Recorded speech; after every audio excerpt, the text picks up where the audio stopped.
옛날 산세가 깊고 인적이 드문 어느 외딴 산골 마을에 마음씨가 한없이 고우며 따뜻한 사내 한상덕이 살고 있었습니다. 평촌 민초들은 그를 정많은 한상덕이라 불렀으며 그는 마을 어귀에서 조그마한 떡집을 운영하며 하루하루를 성실하게 살아가는 이였습니다. 하지만 세월이 흐르고 평촌 민초들의 발길이 점차 뜸해지면서 그의 떡집은 서서히 기울기 시작했고 이제는 아궁이의 지필 장작마저 부족할 정도로 가게의 형편은 몹시 어려워져만 갔습니다. 찬 바람이 낡은 문틈으로 매섭게 스며드는 겨울날 그는 텅 빈 곳간을 바라보며 깊은 한숨을 내쉬었고 파산이라는 무서운 현실이 코앞까지 다가왔음을 뼈저리게 느끼며 슬퍼했습니다. 한때 그의 떡집은 명절이나 잔치가 있을 때면 고소한 참기름 냄새와 쫀득한 떡에서 피어오르는 김으로 가득 차 평촌 민초들의 웃음소리가 끊이지 않던 따뜻하고 정겨운 공간이었습니다. 유라동자들은 방앗간 근처를 기웃거리며 갓 쪄낸 백설기 한 조각을 얻어먹으려 몰려들었고 한상덕은 늘 허허 웃으며 아이들의 고사리 같은 손에 따끈한 떡을 쥐어주곤 했습니다. 그러나 흉년이 거듭되고 이웃 마을에 크고 화려한 새 떡집이 생겨나면서 단골 손님들은 하나둘 발길을 돌렸고 한상덕의 가게는 점차 거미줄이 치고 먼지가 쌓이는 초라하고 쓸쓸한 장소로 변해버리고 말았습니다. 그는 매일 아침 일찍 일어나 정성껏 떡을 빚었지만 저녁이 되면 팔리지 않아 딱딱하게 굳어버린 떡들을 보며 남몰래 눈물을 훔쳐야만 했습니다. 이제 창고에 남은 것이라고는 바닥을 간신히 덮을 정도의 묵은 쌀 조금과 빛바랜 팥 몇 줌이 전부였고 그것마저 다 떨어지고 나면 당장 내일부터는 무엇으로 끼니를 때워야 할지 막막하기만 한 참담하고 가련한 처지였습니다. 떡집 문을 닫아야 할지 아니면 어떻게든 빚을 내서라도 장사를 계속해야 할지 뜬 눈으로 밤을 지새우며 고민했지만 아무리 생각해도 뾰족한 수가 떠오르지 않아 그의 마음은 칠흑 같은 어둠 속에 갇힌 듯 몹시 답답했습니다.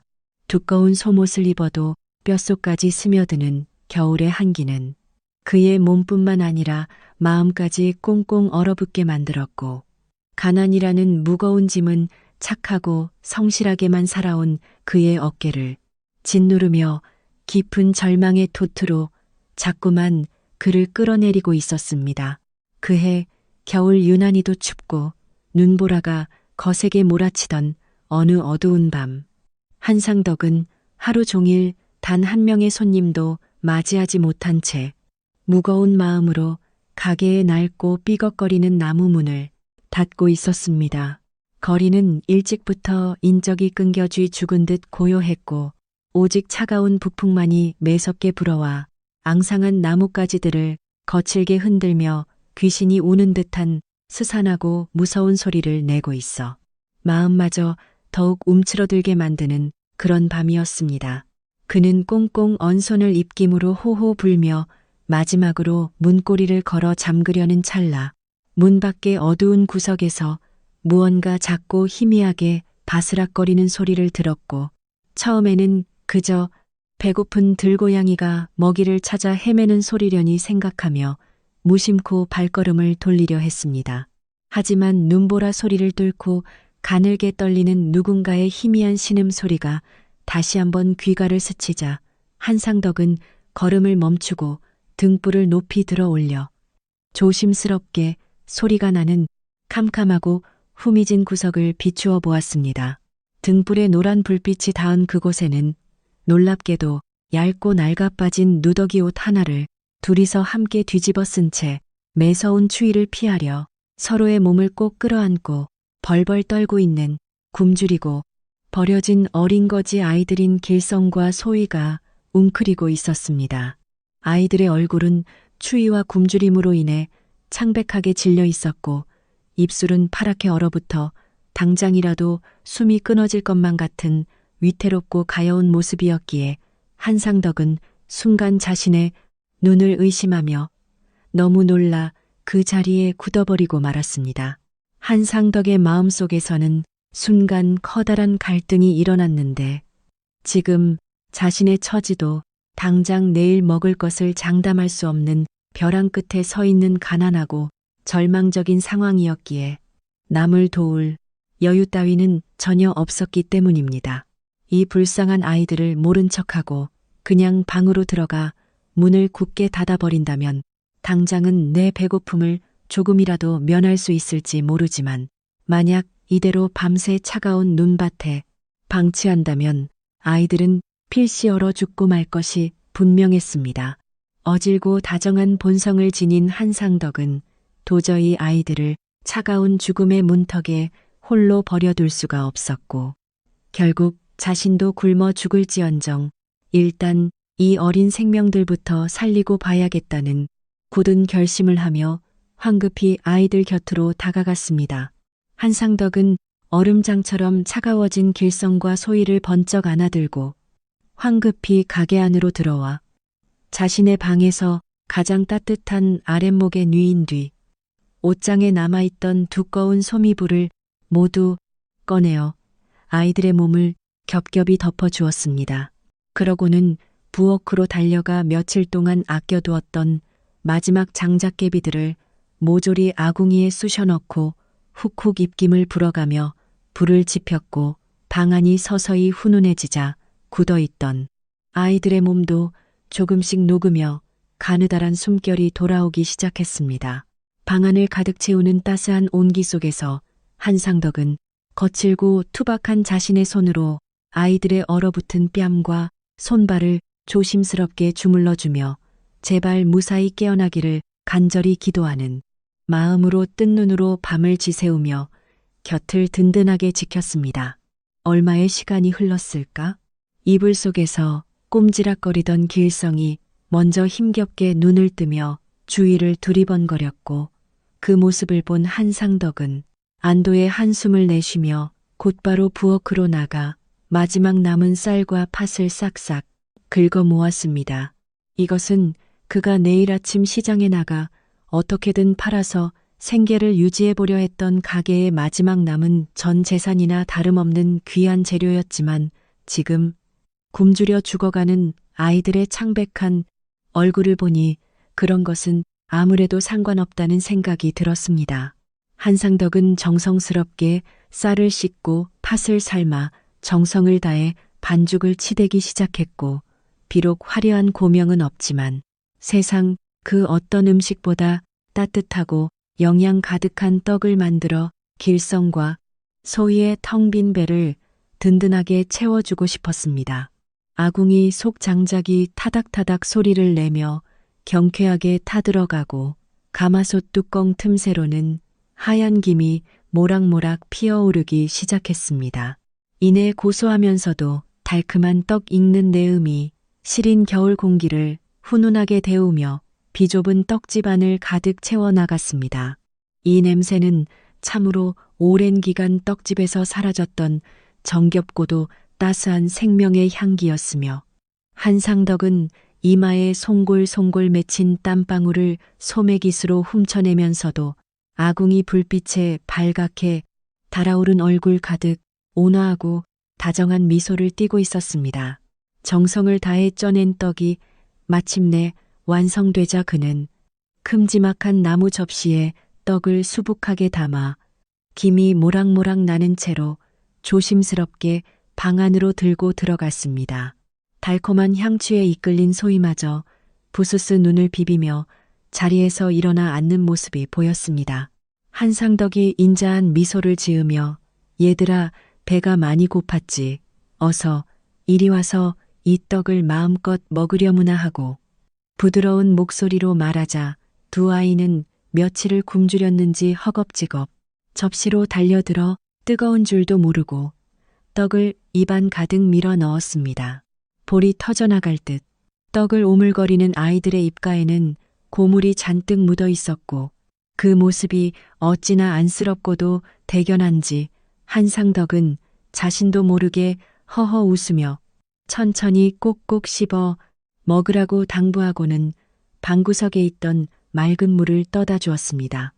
빈 접시를 바닥까지 깨끗하게 비우고 나서야 아이들의 얼굴에는 비로소 옅은 혈색이 돌기 시작했습니다. 한상덕은 자신의 배가 비록 텅 비어 꼬르륵 소리가 났을지언정 마음만은 세상을 다 얻은 듯 몹시 배부르고 따뜻했습니다. 허기를 채우고 안정을 찾은 아이들에게 한상덕은 조심스럽게 다가가 너희들은 대체 어디서 온 누구이기에 이 추운 겨울밤에 길거리를 헤매고 있었느냐 하고 다정하게 물었습니다. 그러자 길성이가 조그마한 목소리로 더듬거리며 자신들의 슬픈 처지를 이야기하기 시작했습니다. 선망비를 일찍 여의고 무심 일가의 집을 전전하다가 결국 차갑게 쫓겨나 거리를 떠돌게 되었으며 동생의 손을 잡고 이 마을, 저 마을을 유랑하며 구걸을 해보았지만 평촌 민초들은 모두 매몰차게 문을 닫아버렸다고 말하며 아이는 고개를 푹 숙인 채 눈물을 뚝뚝 흘렸습니다. 그 가여운 사연을 듣고 있던 한상덕의 가슴 한구석이 몹시 먹먹해져 왔고 그는 굵고 거친 손으로 아이의 머리를 부드럽게 쓰다듬으며 이제는 걱정하지 말라고 내가 너희를 지켜주겠노라고 굳게 다짐하듯 따뜻한 위로의 말을 건넸습니다. 소희가 길성의 품에 파고들며 훌쩍훌쩍 소리내어 울기 시작하자 길성이는 당황하며 동생의 등을 토닥였습니다. 그러고는 아저씨 저희를 거두어 주셔서 참으로 감사합니다. 이 은혜는 평생 잊지 않고 꼭 갚겠습니다라며 바닥에 넙죽 큰 절을 올렸습니다. 한상덕은 황급히 아이들을 일으켜 세우며 은혜는 무슨 은혜냐 그저 배고픈 사람에게 밥 한 끼 대접한 것뿐이니 그런 부담은 갖지 말아라. 너희들만 괜찮다면 앞으로 아저씨와 함께 이 작은 떡집에서 가족처럼 살아보자꾸나 하고 제안했습니다.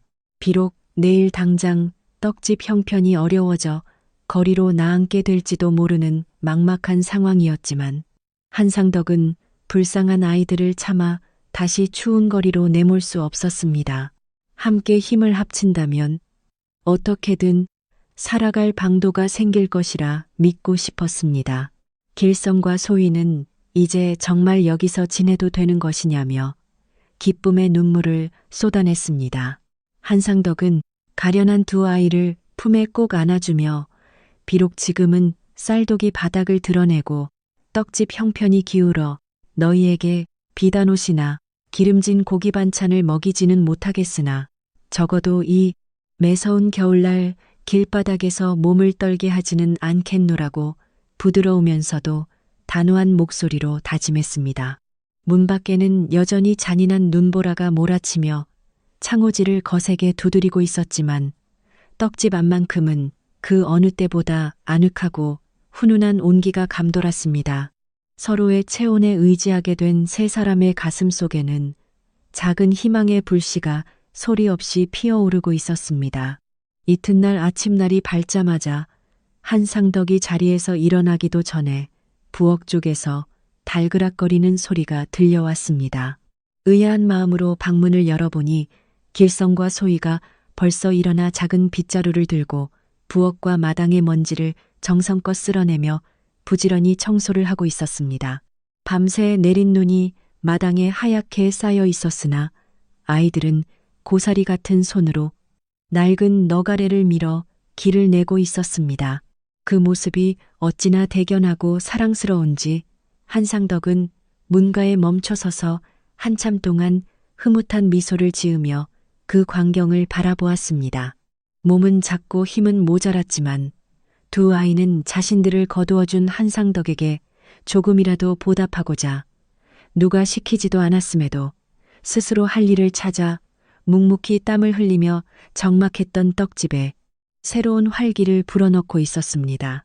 한상덕이 마당으로 내려서며 허허 요 녀석들아 아침부터 웬 고생이냐 어서 이리 와서 얼어붙은 손부터 녹이려무나 하고 다정하게 부르자 아이들은 이마에 맺힌 땀방울을 훔치며 아저씨, 저희도 밥값을 해야지요. 떡집 일을 열심히 도울 테니 무엇이든 시켜만 주세요라고 씩씩하게 대꾸했습니다. 떡집이 곧 문을 닫을지도 모른다는 절망감에 짓눌려 매일 아침 무거운 마음으로 하루를 시작했던 한상덕이었으나 오늘만큼은 아이들의 맑고 명랑한 목소리 덕분에 가슴 깊은 곳에서부터 알 수 없는 든든함과 용기가 솟구치는 것을 느꼈습니다. 그래, 너희가 그렇게 도와준다면 나도 다시 한번 힘을 내어 떡을 빚어보마 하며 한상덕은 광으로 들어가 구석에 남아있던 마지막 쌀가루 한 줌까지 싹싹 긁어 모아 정성스럽게 반죽을 치대기 시작했습니다. 아이들은 한상덕의 곁에 바짝 달라붙어 앉아 아궁이에 잔가지를 끊임없이 집어넣으며 불을 지폈고 떡이 익어가는 과정을 호기심 어린 눈으로 관찰했습니다. 때로는 서툰 솜씨나마 한상덕을 흉내내어 작은 손으로 반죽을 동그랗게 빚어보기도 하며 즐거워했습니다. 평소 같으면 홀로 한숨을 내쉬며 외롭고 쓸쓸하게 떡을 만들었겠지만 오늘은 곁에서 쫑알거리는 아이들의 귀여운 목소리와 따뜻한 웃음소리가 끊이지 않으니 한상덕의 손놀림도 한결 가벼워졌고 떡을 빚는 일 자체가 무척이나 즐겁게 다가왔습니다. 비록 재료는 턱없이 부족하여 빚어낸 떡의 양은 보잘것없었지만 한상덕과 두 아이의 정성과 웃음이 듬뿍 담긴 이 특별한 떡은 아궁이의 뜨거운 열기를 머금으며 그 어느 때보다 구수하고 먹음직스러운 빛깔로 익어갔습니다. 날이 완전히 밝아오고 눈이 그치자 평촌 민초들이 하나둘 집 밖으로 나와 쌓인 눈을 치우기 시작했습니다. 떡집 앞을 지나가던 몇몇 사람들은 평소와 달리 마당이 깨끗하게 쓸려 있고 아궁이에서 모락모락 김이 피어오르는 것을 보며 의아한 표정으로 발걸음을 멈추었습니다. 게다가 다 쓰러져가는 낡은 떡집 마당에서 처음 보는 낯선 어린아이들인 길성과 소희가 해맑게 웃으며 뛰어노는 모습을 발견하자 사람들은 고개를 갸우뚱거렸습니다. 평촌 민초들은 한상덕이 도대체 어디서 저런 아이들을 데려왔을까 궁금해하며 서로 귓속말을 주고받기 시작했습니다. 사람들의 웅성거리는 소리를 듣고 밖으로 나온 한상덕은 이웃들을 향해 멋쩍게 웃음을 지었습니다. 그는 간밤에 눈길에 쓰러져 있던 가여운 아이들을 차마 외면하지 못해 거두게 되었다고 자초지종을 설명했습니다. 이 따뜻한 사연은 금세 온 마을에 훈훈한 미담으로 퍼져나갔습니다. 사연을 전해들은 평촌 민초들은 한상덕의 고운 심성에 깊이 감동했습니다. 그들은 안 그래도 장사가 되지 않아 파산 직전인 형편에 재입 하나 풀칠하기도 바쁠 텐데 어찌 저런 불쌍한 아이들까지 거둘 생각을 했느냐며 진심으로 그를 칭찬하고 격려해 주었습니다. 어떤 이웃은 집에서 아껴두었던 고구마 몇 개를 가져와 길성과 소희의 손에 쥐어주기도 했고 또 다른 이웃은 아이들이 입기에는 낡았으나 깨끗하게 빨아둔 헌 옷가지를 가져다 주었습니다. 추운 겨울을 부디 잘 이겨내라며 건네는 따뜻한 온정과 위로의 손길이 이어졌습니다. 한상덕은 자신 또한 몹시 어려운 처지임에도 불구하고 이웃들에게 이렇듯 과분한 도움을 받게 되자 눈시울이 붉어졌습니다. 그는 연신 고개를 숙이며 감사의 인사를 전했고 떡집에는 오랜만에 사람 사는 냄새와 훈훈한 온기가 가득 찼습니다. 평촌 민초들의 작은 정성과 따뜻한 관심 덕분에 한상덕과 두 아이는 그날 하루를 무사히 넘길 수 있었습니다. 하지만 당장 내일부터 다시 장사를 시작하기 위해서는 떡을 빚을 새로운 재료를 구해야 하는 큰 숙제가 남아 있었습니다. 비록 수중에 돈 한 푼 없는 빈털터리 신세였지만 한상덕은 왠지 모르게 예전처럼 절망스럽거나 막막하게만 느껴지지 않았습니다. 곁에서 자신을 믿고 따르는 길성과 소희의 초롱초롱한 눈망울을 보자 어떻게든 이 아이들을 배불리 먹이고 훌륭하게 키워내겠다는 강한 책임감과 의지가 불타올랐기 때문입니다. 길성은 아침 일찍부터 지게를 지고 산에 올라가 마른 땔감을 잔뜩 주워 왔으며 소희는 우물가에서 차가운 물을 길어다 부엌독에 가득 채워 넣었습니다. 두 아이는 한상덕이 오로지 장사에만 전념할 수 있도록 곁에서 묵묵히 돕고 또 도왔습니다. 아이들의 정성 어린 도움은 한상덕에게 큰 힘이 되었습니다. 용기를 얻은 한상덕은 이웃마을의 마음씨 좋은 방앗간 주인을 찾아가 자신의 딱한 사정을 솔직하게 이야기했습니다. 그는 떡이 팔리면 반드시 이자를 쳐서 갚겠다는 굳은 약속과 함께 쌀과 팥을 조금 외상으로 빌려왔습니다. 낡은 수레에 귀한 재료를 싣고 돌아오는 한상덕의 발걸음은 몹시 가벼웠습니다. 떡집 문 앞에서 자신을 기다리며 활짝 웃어주는 길성과 소희를 보자 가슴 속에서 뜨거운 무언가가 왈칵 쏟아져 내리는 듯한 뭉클하고 깊은 감동을 느낄 수 있었습니다. 이제 재료도 구했으니 내일부터는 본격적으로 다시 떡을 만들어 팔 수 있게 되었고 세 사람은 아궁이 앞에 옹기종기 모여 앉아 내일은 어떤 맛있는 떡을 만들어 평촌 민초들을 기쁘게 해줄지 즐거운 계획을 세우며 밤을 보냈습니다. 다음 날 새벽 닭이 울기도 전에 일어난 세 사람은 일사불란하게 움직이며 떡 만들 준비를 시작했습니다. 한상덕은 빌려온 쌀을 정성껏 씻어 불리고 아이들은 아궁이에 장작을 지펴 가마솥 물을 펄펄 끓이며 떡방아토를 준비를 도왔습니다. 예전에는 모든 과정을 혼자서 묵묵히 감당해야 했기에 몸도 마음도 쉽게 지치곤 했지만 지금은 옆에서 고사리 같은 손으로 쌀가루를 채내리고 고무를 묻히는 아이들이 있으니 힘든 줄도 모르고 오히려 웃음꽃을 피우며 신나게 일할 수 있었습니다. 한상덕은 아이들의 맑은 기운이 떡에 고스란히 스며드는 것 같다는 생각을 하며 평소보다 훨씬 더 정성을 다해 반죽을 치대고 정교하게 모양을 빚었습니다. 마침내 솥뚜껑을 열자 눈처럼 새하얗고 먹음직스러운 백설기가 김을 모락모락 풍기며 완성되었습니다. 완성된 떡을 커다란 나무 판자 위에 보기 좋게 진열해 놓고 조심스럽게 떡집 문을 열자 이른 아침부터 떡을 사러 온 첫 손님이 마당으로 들어섰습니다. 한상덕은 환한 미소로 손님을 맞이하며 갓 쪄낸 따끈따끈한 백설기 한 조각을 건넸습니다. 떡을 한 입 베어 문 손님의 두 눈이 순간 커다랗게 변하더니 아니 한서방 평소에도 떡을 잘 만들긴 했지만 오늘 떡은 유난히 더 부드럽고 입안에서 살살 녹는 것이 도대체 무슨 특별한 비법이라도 쓴 것이오 하며 감탄했습니다.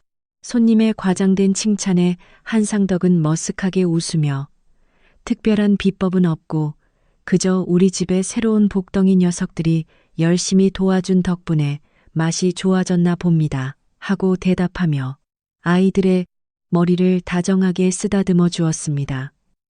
길성과 소희는 부끄러운 듯 활짝 웃었습니다. 첫 손님의 입소문은 발없는 말이 되어 순식간에 온 마을의 평촌 민초들에게 퍼져나갔습니다.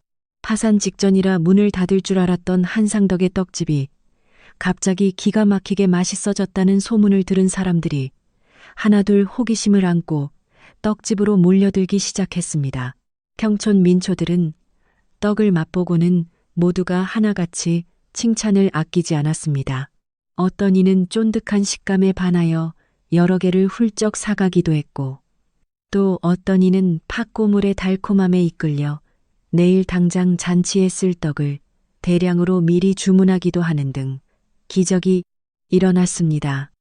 불과 며칠 전만 해도 파리만 날리며 거미줄이 쳐져 있던 떡집은 쉴 새 없이 밀려드는 손님들로 발 디딜 틈 없이 북적거렸습니다. 한상덕과 길성 그리고 소희는 이마에 흐르는 땀을 닦을 새도 없이 바쁘게 움직이며 밀려드는 주문을 소화해냈습니다. 버려진 아이 둘을 거두어들인 것이 오히려 한상덕에게는 인생을 바꾼 커다란 복이 된 셈이었습니다.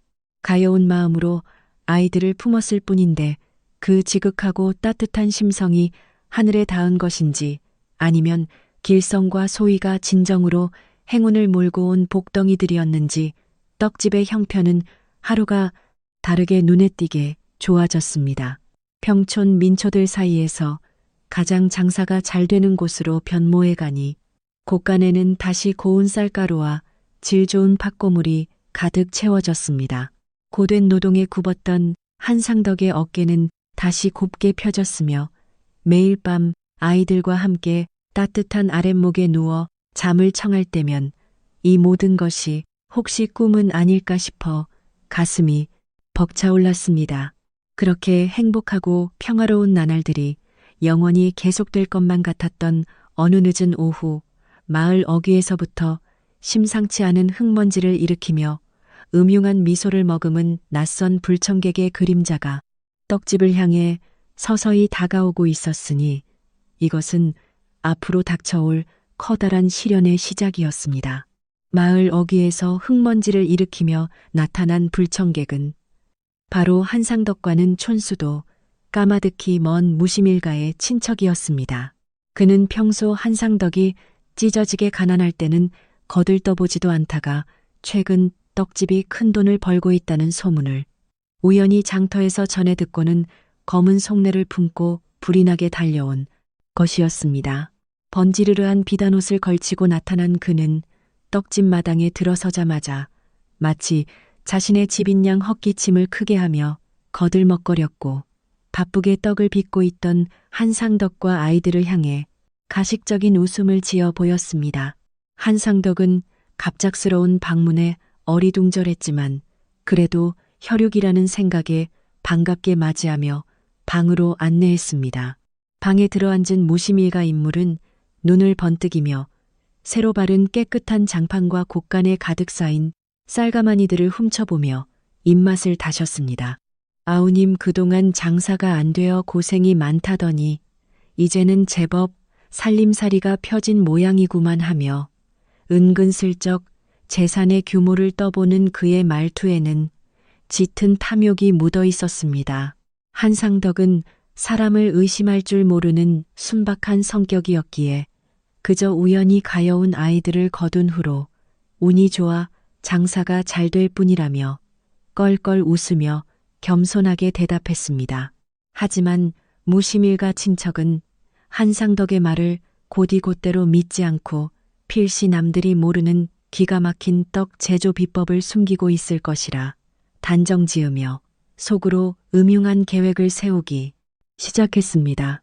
무심일가 사내의 날카로운 시선은 곧 마당에서 부지런히 아궁이 불을 지피고 있는 두 아이에게 향했고 그는 미간을 찌푸리며 불쾌한 기색을 숨기지 않았습니다. 아니, 피 한 방울 섞이지 않은 근본 없는 거지 녀석들을 무엇하러 거두어 생돈을 낭비하고 있는 겐가. 저런 녀석들은 나중에 은혜도 모르고 뒤통수를 칠 것이 뻔하니 당장 내쫓아 버리게나 하고 그는 혀를 차며 독서를 내뱉었습니다. 한상덕은 깜짝 놀라며 형님 그런 섭섭한 말씀 마십시오. 저 아이들은 제게 친자식이나 다름없는 은인이며 저 아이들 덕분에 떡집이 다시 일어설 수 있었습니다라고 단호하게 아이들을 감쌌습니다. 한상덕의 단호한 태도에 무심일가의 사내는 속으로 비웃음을 흘렸으나 겉으로는 더없이 인자하고 걱정 어린 표정을 지어 보였습니다. 그는 아우의 마음이 너무 여려 큰일이라며 이 모두가 아우의 앞날을 걱정하여 하는 말이 아니겠느냐며 능청스럽게 말을 돌렸습니다. 그러고는 며칠간 떡집에 머물며 일손도 돕고 근본 없는 어린 것들이 허튼 짓을 꾸미지 못하도록 살피겠다며 일방적으로 선언하고 짐을 풀기 시작했습니다. 마음씨 착한 한상덕은 형님이 자신을 위하는 마음에 굳이 고생을 자처하니 거절할 방도를 찾지 못했습니다. 결국 망설임 끝에 불청객과의 뻔뻔한 동거를 수락하고 말았고, 이때부터 평화롭던 떡집에는 서서히 어두운 그림자가 드리워지기 시작했습니다. 그날부터 무심일가의 사내는 마치 떡집의 주인이라도 된 것처럼 행세하며 온갖 일에 간섭하기 시작했습니다. 특히 길성과 소희를 눈엣 가시로 여겨 비열한 수단으로 괴롭혔습니다. 아이들이 이른 새벽부터 정성을 다해 물을 길어오면 물이 너무 차갑다며 소리를 질렀고, 장작을 정갈하게 패놓아도 모양이 삐뚤어졌다며 발길질을 하는 등 온갖 트집을 잡아 아이들의 기운을 꺾으려 혈안이 되었습니다. 길성은 소희가 상처를 입을까 염려하여 무심일가 사내의 부당한 핍박을 묵묵히 감내했습니다. 한상덕에게 근심을 끼치지 않으려 입술을 깨물며 눈물을 억눌렀으나 어린 마음에 깊은 상처가 남는 것은 어찌할 수 없었습니다. 떡집을 채우던 맑은 웃음소리는 사라지고 그 자리에 무거운 정적만이 감돌았습니다. 무심일가의 사내가 이토록 집요하게 떡집에 머무르는 진짜 이유는 아이들을 쫓아내는 것뿐만 아니라 밤마다 한상덕이 떡을 빚는 광경을 엿보아 막대한 부를 일구는 비법을 가로채기 위함이었습니다. 그는 삼라만상이 잠든 깊은 밤이면 고양이처럼 발소리를 죽여 부엌으로 잠입했습니다. 한상덕이 쌀을 불리는 시간이나 고물에 섞는 재료가 무엇인지 알아내려고 장독에 담긴 물을 맛보고 쌀가루를 뒤지는 등 추악한 행실을 부끄러움 없이 저질렀습니다. 그러나 한상덕의 떡맛은 기이한 비방이나 기술에서 연유한 것이 아니라 오직 굶주린 이들을 가엾게 여기는 따뜻한 진심과 지극한 정성에서 비롯된 것이었습니다. 무심일가의 사내는 제 아무리 눈을 부릅뜨고 찾아보아도 비밀을 발견할 수 없자 화를 참지 못하고 분통을 터뜨렸습니다. 비법을 찾아내는 데 실패하자 조바심이 난 무심일가의 사내는 떡집의 이익을 아예 가로채기 위해 더욱 간사한 음모를 꾸몄습니다. 그는 평촌 민초들에게 은밀하게 괴소문을 퍼뜨리기 시작했습니다. 저 고아 녀석들이 들어온 뒤로 아우가 밤마다 흉측한 꿈에 시달리며 기력을 잃어간다며 저 아이들은 음기가 너무 강해 주인의 운수를 갉아먹는 불길한 존재임이 틀림없다고 마을 우물가와 저잣거리에 수군거렸습니다. 떡집이 승승장구하는 것을 시기하던 일부 평촌 민초들은 그의 교묘한 이간질에 넘어가 정말 그러한가 의심하며 떡집과 길성 그리고 소희를 차가운 시선으로 바라보게 되었습니다. 마을을 감싸던 온기는 사라지고 싸늘한 공기가 감돌기 시작했습니다. 어제까지만 해도 아이들의 머리를 쓰다듬으며 다정하게 떡을 사가던 평촌 민초들도 이제는 떡집에 들어서면 슬금슬금 길성과 소희를 피하며 눈을 마주치지 않으려 했습니다. 심지어 아이들이 건네는 떡을 불길한 것이라 여기며 마치 부정한 것을 보듯 질색하며 꺼리는 이들까지 생겨났습니다. 이웃들의 싸늘해진 시선을 눈치챈 소희는 밤마다 길성의 품에 안겨 형 사람들이 우리를 미워하나 봐, 우리가 정말 나쁜 아이들인 걸까 하며 서러운 눈물을 쏟아냈습니다. 길성은 아니야, 우리가 더 정성껏 일을 거들면 다시 예뻐해 주실 거야 라며 동생을 다독였지만 그 목소리는 가늘게 떨리고 있었습니다. 한상덕은 고단한 장사 탓에 마을에 도는 고약한 헛소문을 미처 알아차리지 못했습니다. 하지만 아이들의 표정이 날이 갈수록 어두워지고 말수가 줄어드는 것을 보며 가슴이 철렁 내려앉는 듯한 불안을 느꼈습니다. 무심일가의 그 사내는 상황이 자신이 꾀한 대로 흘러가는 것을 보며 속으로 쾌재를 불렀습니다. 어느 날 저녁 한상덕과 단둘이 남게 되자 그는 더욱 가증스러운 안색을 하고 나타나 깊은 한숨을 내쉬며 거짓 연기를 시작했습니다. 아우님, 평촌 민초들이 수군거리는 소리를 아직 못 들었는가? 어디서 흘러왔는지 알 길 없는 저 아이들이 우리 마을에 큰 화를 몰고 올 재앙에 불씨라며 다들 떡 사 먹기를 꺼리고 있다네. 자칫하다간 자네가 공들여 일군이 떡집이 하루아침에 무너져 내릴 수도 있어 하며 잔뜩 겁을 주었습니다. 한상덕은 그제야 마을 사람들의 태도가 돌변한 이유를 깨닫고 큰 충격을 받았습니다. 어찌 그리 모진 오해를 할 수 있단 말인가. 저 아이들은 천사처럼 순한 아이들인데라며 가슴을 치며 억울해했습니다. 한상덕의 순진한 반응을 본 무심일가의 사내는 채기를 박듯 말했습니다. 아우님, 정 때문에 큰일을 그르치지 말게. 당장 내일이라도 저 불길한 녀석들에게 노자 몇 푼 쥐어주어 멀리 쫓아버리는 것이 떡집을 살리고 마을을 평안케 하는 유일한 길일세라며 매몰차게 다그쳤습니다. 자신이 친형처럼 믿고 의지하려 했던 무심일가의 사내 입에서 이토록 잔인한 말이 쏟아지자 한상덕은 눈앞이 캄캄해졌습니다. 길성과 소희를 차마 내칠 수는 없었으나 이대로라면 떡집이 망해 세 사람 모두 길거리로 나앉게 될지도 모른다는 극심한 두려움과 갈등이 몰려왔습니다. 그날 밤 한상덕은 방구석에 웅크려 잠든 두 아이의 가여운 얼굴을 쓰다듬으며 소리 없이 눈물을 흘렸습니다. 내가 무능하여 너희들을 지켜주지 못하는구나 하는 자책감에 수천 개의 바늘이 심장을 찌르는 듯 가슴이 저려왔고 그는 말로 다 형언할 수 없는 고통 속에서 홀로 몸부림쳤습니다. 다음 날 아침 한상덕은 택한 눈으로 아궁이 앞에 앉아 멍하니 불씨만 뒤적이고 있었습니다.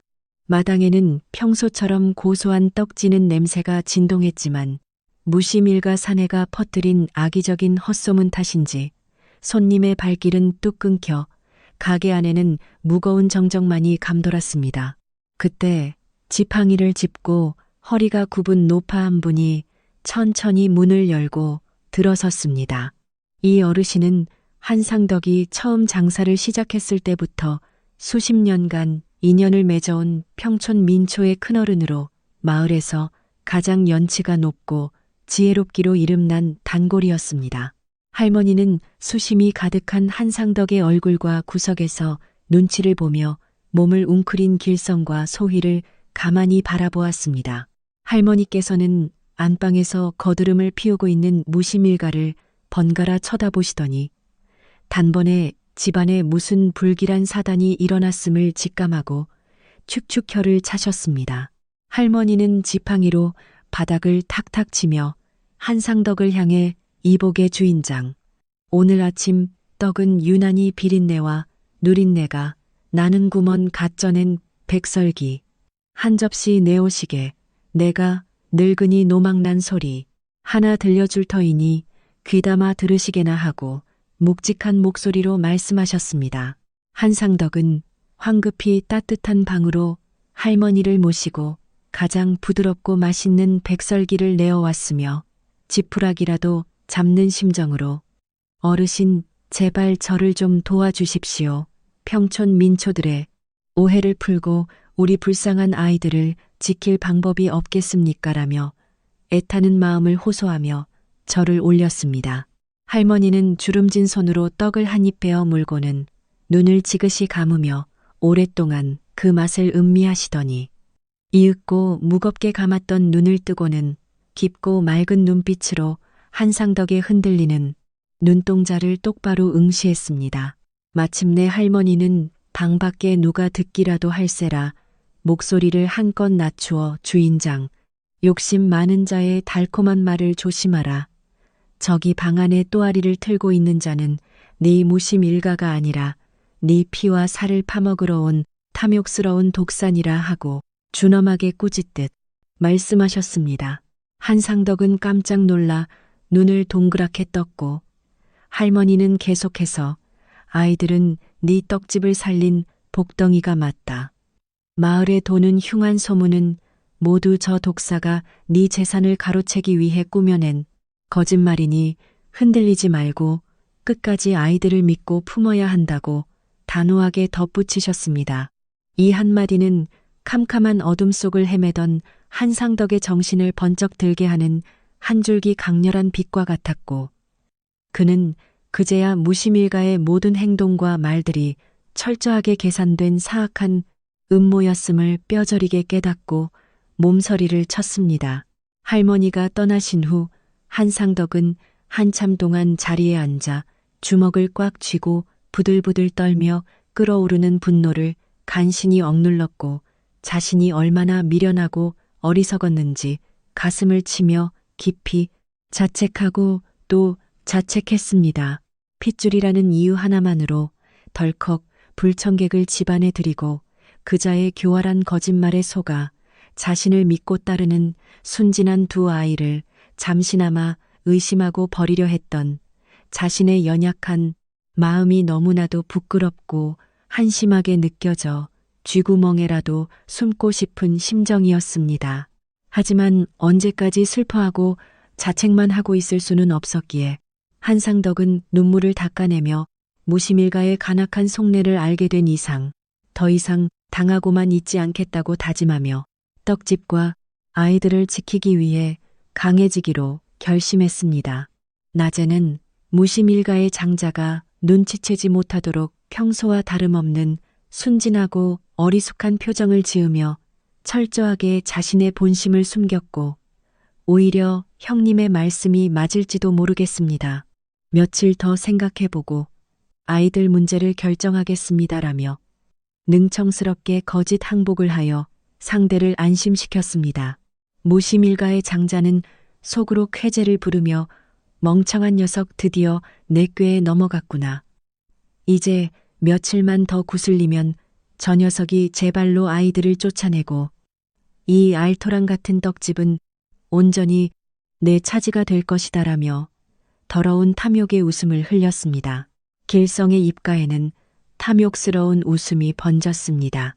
그날 밤부터 한상덕은 할머니의 말씀대로 잠을 자는 척하며 실눈을 뜨고 길성이의 일거수일투족을 은밀하게 감시하기 시작했습니다.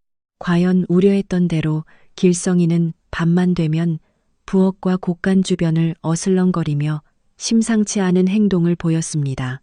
길성이는 한상덕이 떡을 찔 때 사용하는 찜기에 몰래 구멍을 내어 김이 새어나가게 만들려 하거나 정성껏 불려놓은 쌀독에 흙먼지를 슬쩍 털어넣는 등 떡집 장사를 완전히 망치기 위해 아주 비열하고 치졸한 짓거리들을 서슴지 않고 저질렀습니다.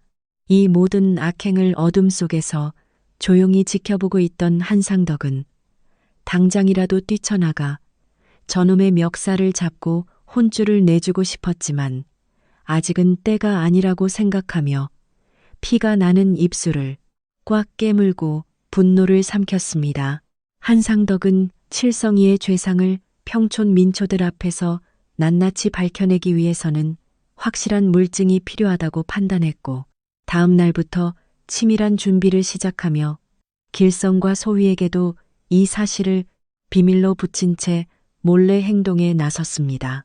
그는 칠성이가 망가뜨린 찜기와 흙먼지가 섞인 쌀을 버리지 않고 은밀한 곳에 따로 숨겨두었으며, 밤마다 칠성이가 돌아다니는 동선에 아주 고운 밀가루를 살짝 뿌려두어 그의 범죄, 행적을 명백한 발자국으로 남겨 증거를 모았습니다.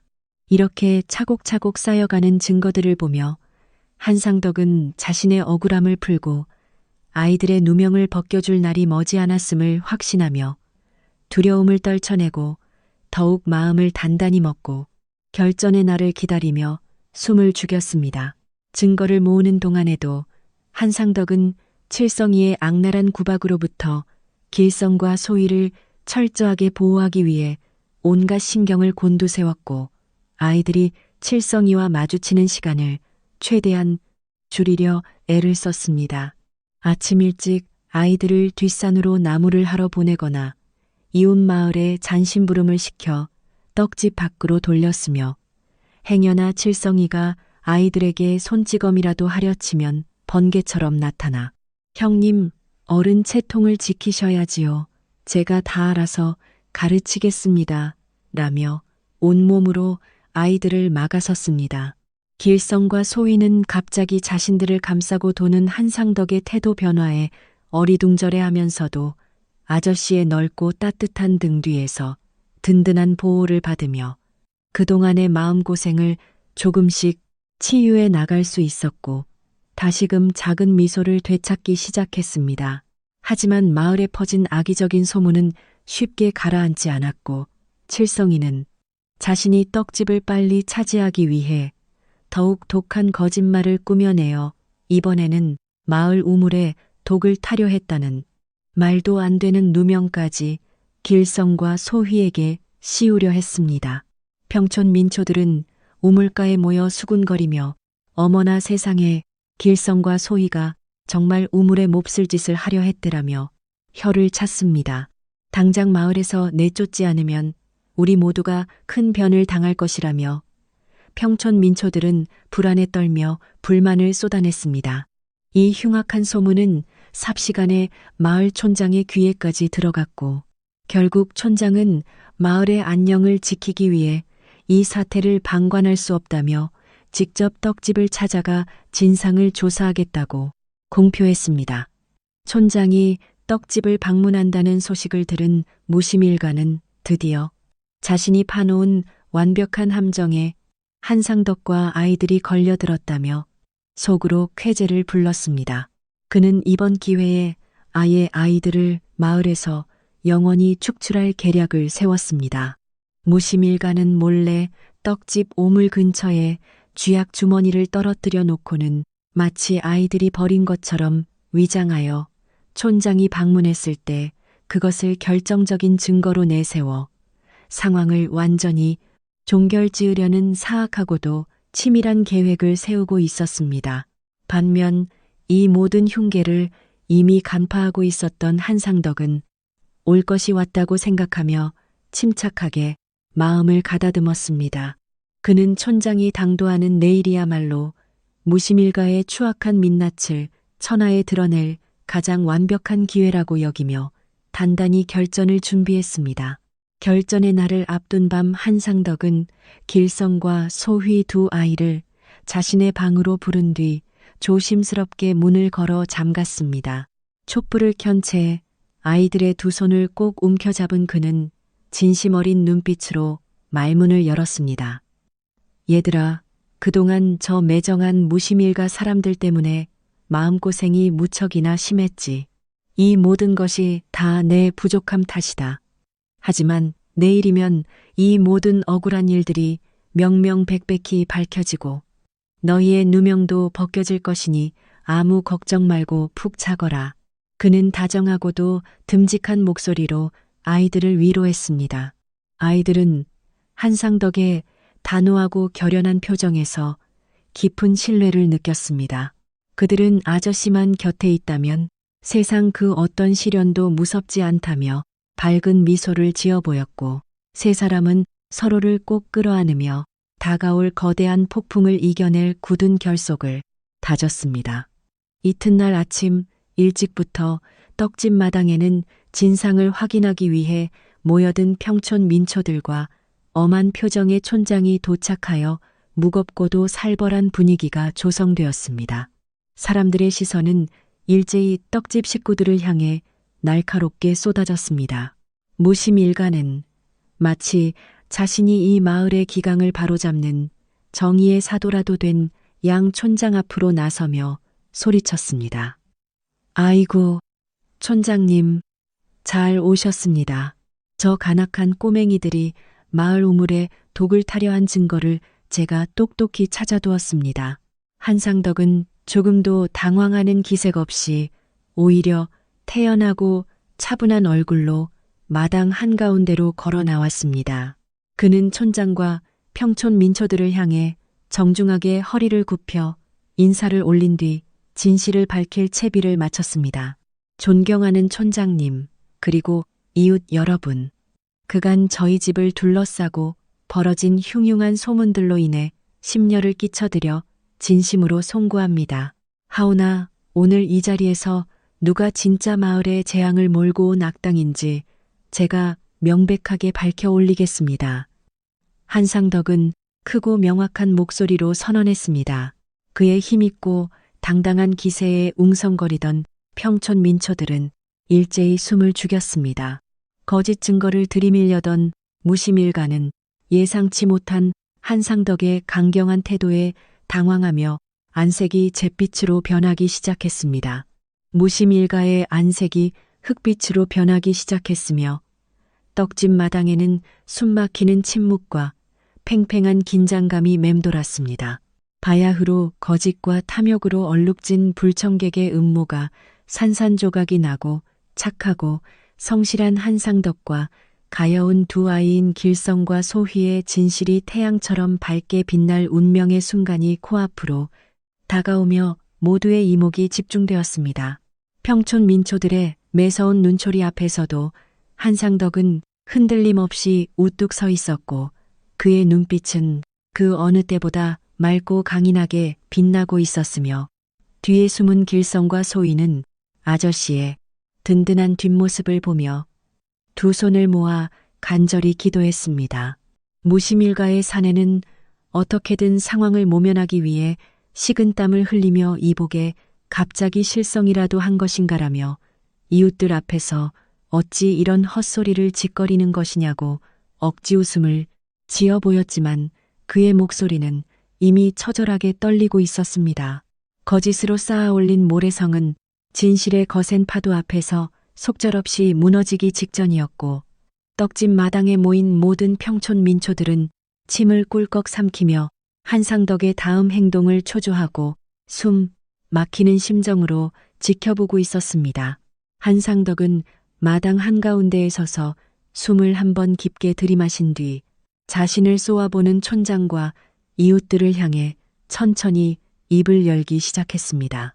존경하는 어르신들, 그리고 이웃 여러분, 제가 오늘 이 자리를 빌려 우리 떡집에 밤마다 일어났던 기이하고 소름 돋는 일들의 진짜 범인을 낱낱이 밝혀내고자 합니다라고 침착하지만 단호한 어조로 말했습니다.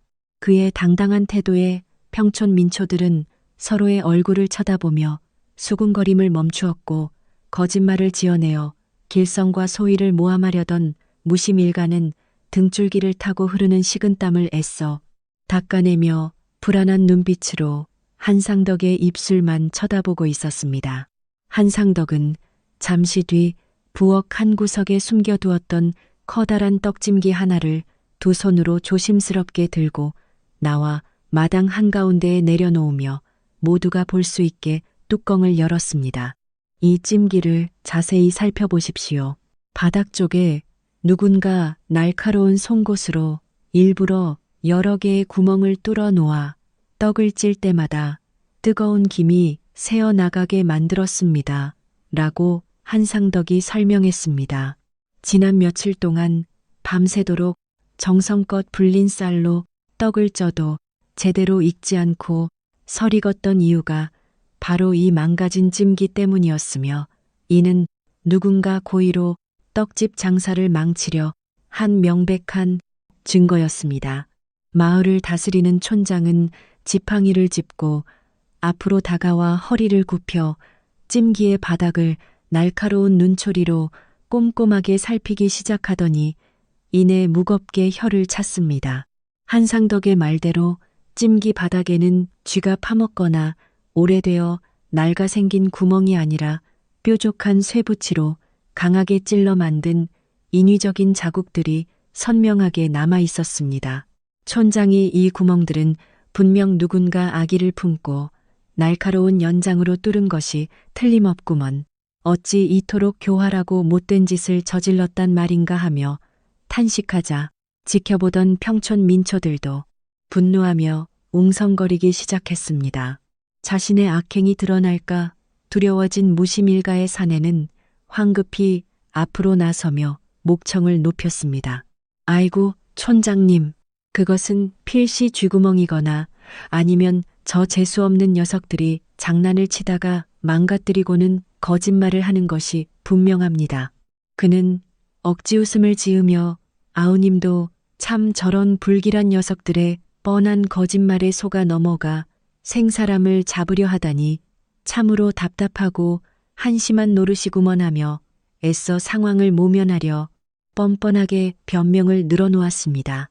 하지만 그의 목소리는 평소처럼 거만하지 않고 미세하게 떨리고 있었으며 이리저리 흔들리는 불안한 동공은 이미 그가 거짓말을 하고 있다는 사실을 여실히 보여주고 있었습니다. 무심일가 사내의 비열한 변명에 한상덕은 차가운 미소를 지으며 이번에는 곳간에 숨겨두었던 묵직한 항아리 하나를 낑낑대며 들고 나와 사람들의 발 앞에 쿵 하고 내려놓았습니다. 이 항아리 안에는 제가 오늘 아침 장사에 쓰려고 어젯밤에 씻어서 빻아놓은 최고급 쌀가루가 들어 있습니다. 하지만 누군가 이 안에 더러운 흙먼지와 모래를 잔뜩 섞어 놓았습니다라고 한상덕이 침통한 목소리로 말했습니다. 한상덕이 항아리 속에 하얀 쌀가루를 한 움큼 떠서 바람에 흩뿌리자 쌀가루 사이로 시커먼 모래 알갱이들이 햇빛을 받아 반짝이며 바닥으로 우수수 떨어져 내렸습니다. 만약 제가 어젯밤에 이 사실을 미리 알아채지 못하고 오늘 아침 이 모래 섞인 쌀가루로 떡을 빚어 마을 분들에게 팔았다면 어찌 되었겠습니까? 라고 한상덕은 이웃들을 향해 물었습니다. 아마 떡을 드신 분들은 모래를 씹어 이빨이 부러지거나 크게 다쳤을 것이고 우리 떡집은 영영 문을 닫고 동네에서 쫓겨났을 것입니다. 이는 사람의 목숨을 담보로 한 아주 끔찍한 범죄입니다라며 한상덕은 분노를 토해냈습니다. 한상덕이 말한 끔찍한 가정의 평촌 민초들은 경악을 금치 못했습니다. 당황한 무심일가의 사내는 얼굴이 벌찍게 달아오르며 손가락으로 두 아이인 길성과 소희를 거칠게 가리키고는 저것 보십시오. 저 악독한 꼬맹이 녀석들이 떡집 곳간에서 흙장난을 치다가 쌀에 모래를 빠뜨린 게 틀림없습니다. 라고 소리쳤습니다. 그는 가슴을 치며 아이고 동네 사람들 저 근본 없는 거지. 녀석들이 우리 불쌍한 아우의 재산을 다 갉아먹고 마을 사람들을 다치게 할 뻔했습니다. 당장 저놈들을 묶어서 내쫓아야 합니다라며 적반하장으로 화를 냈습니다. 무심 일가의 사내는 어떻게든 쏟아지는 의심의 화살을 자신에게서 힘없고 연약한 길성과 소희에게로 돌리기 위해 침을 튀겨가며 더욱 크고 과장된 몸짓으로 사악한 연기를 이어갔습니다. 사내의 그럴싸하고 강렬한 연기에 넘어가 잠시 흔들린 몇몇 평촌 민초들은 정말로 어린아이들이 철없이 곳간에서 장난을 치다 저지른 실수가 아닐까 하며 혼란스러운 표정으로 서로의 얼굴을 마주 보았습니다. 사람들은 의심 가득한 눈초리로 한상덕의 등 뒤에 숨어 벌벌 떨고 있는 가여운 길성과 소희를 바라보았고 떡집 마당에는 사내의 말이 사실일지도 모른다는 팽팽하고 숨막히는 긴장감이 다시 감돌기 시작했습니다. 아이들은 억울함에 눈물을 글썽이며 고개를 가로저었으나 이미 흥분한 평촌 민초들의 수근거리는 소란에 묻혀 가녀린 변명조차 제대로 토해내지 못한 채 한상덕의 옷자락만 두 손으로 꽉 움켜쥐고 있었습니다.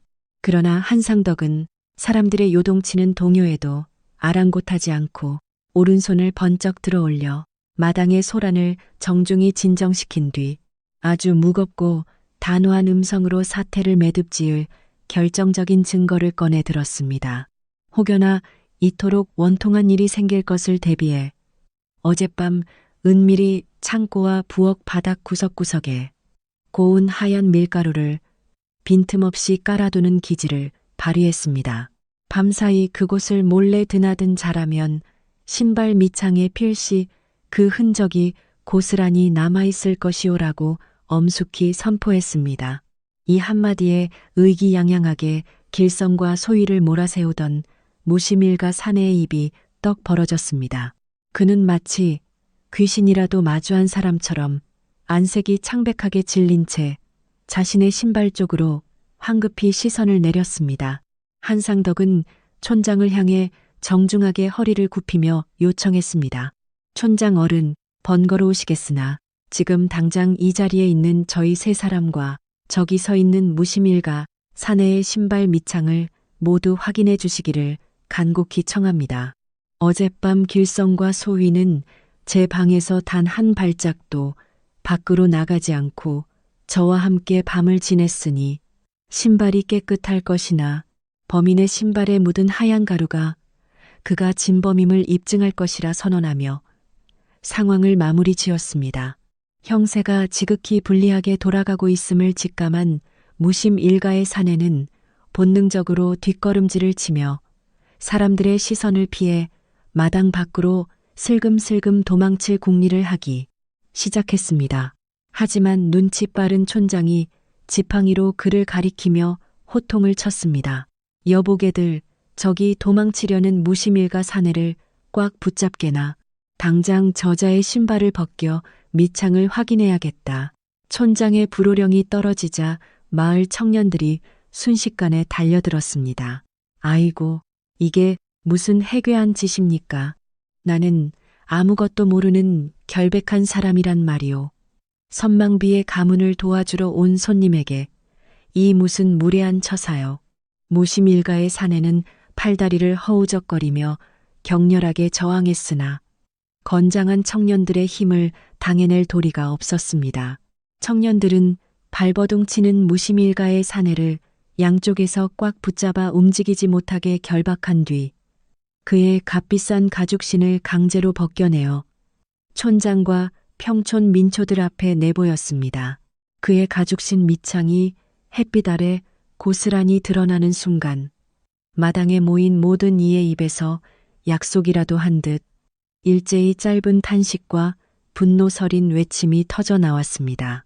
놀랍게도 그의 신발 밑창에 깊게 새겨진 문양 사이사이에는 한상덕이 어젯밤 곡간 바닥에 몰래 뿌려두었던 눈처럼 새하얀 밀가루가 두껍고 선명하게 달라붙어 있었습니다. 이는 어떠한 변설로도 뒤엎을 수 없는 결정적 물증이었으니 무심일가의 사내가 심야를 틈타 곡간에 스며들어 쌀가루를 더럽힌 그 흉측한 소행이 명명백백하게 만인 앞에 드러나는 순간이었습니다. 신발 밑창에 엉겨붙은 하얀 흔적은 그가 저지른 간교한 술책을 꾸짖는 하늘의 그물과도 같은 증좌였습니다. 한상덕은 이어서 길성과 소휘의 낡은 집신을 가져와 평촌 민초들에게 내보였습니다. 그의 말맞다나 아이들의 집신 밑창에는 오직 마른 흙먼지만이 묻어 있었을 뿐 하얀 밀가루는 단 한 톨도 보이지 않았습니다. 보십시오, 어르신들. 우리 아이들은 어젯밤 곡간 근처에는 얼씬도 하지 않았습니다.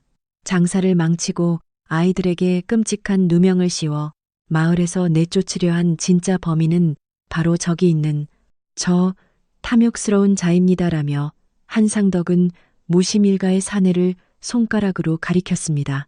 완벽하게 드러난 진실 앞에 평촌 민초들은 자신들이 저 간악한 사기꾼의 현올림에 속아 죄 없는 고아 아이들을 미워했다는 사실을 깨닫고 깊은 탄식을 내뱉으며 부끄러움에 고개를 숙였습니다.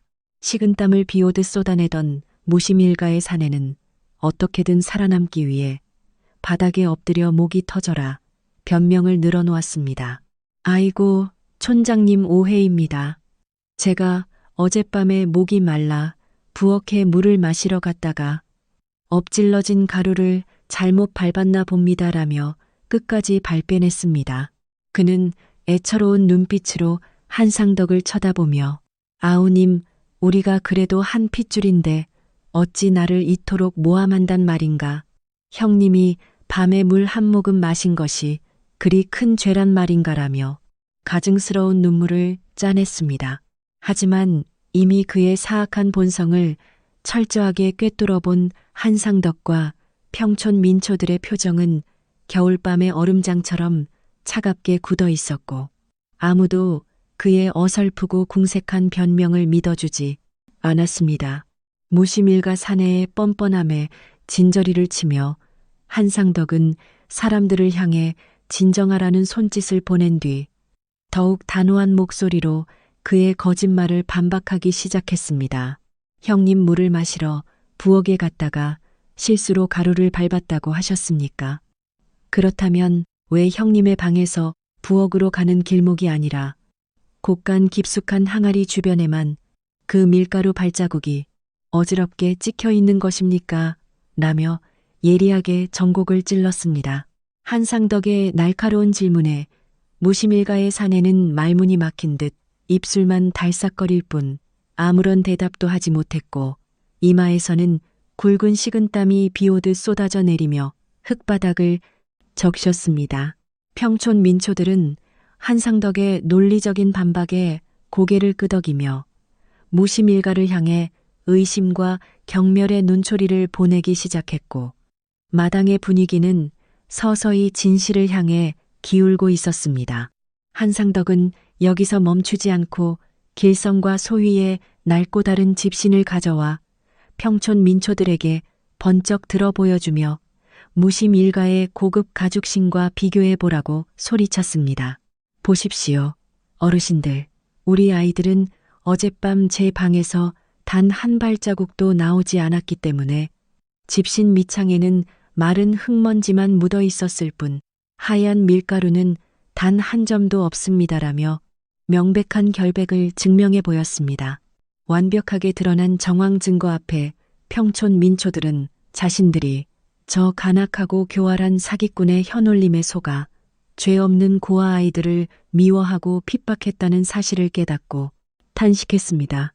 사람들은 어찌 저런 흉악한 마음을 품고 선망비가 남긴 피부치의 재산을 탐낼 수 있단 말인가라며 무심일가를 향해 손가락질을 하며 수군거렸고 분노의 목소리는 점점 커져만 갔습니다.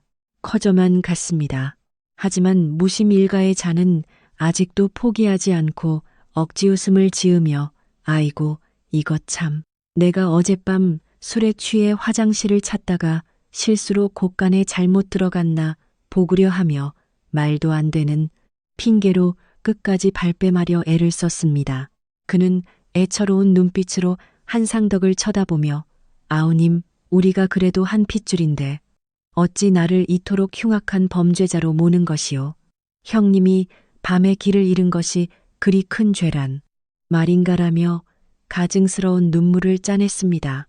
평촌 민초들이여 저 망측한 고아 녀석들이 나를 몰아내려고 밤새 내 신발에 밀가루를 묻혀놓고 모함을 꾸민 것이 틀림없습니다.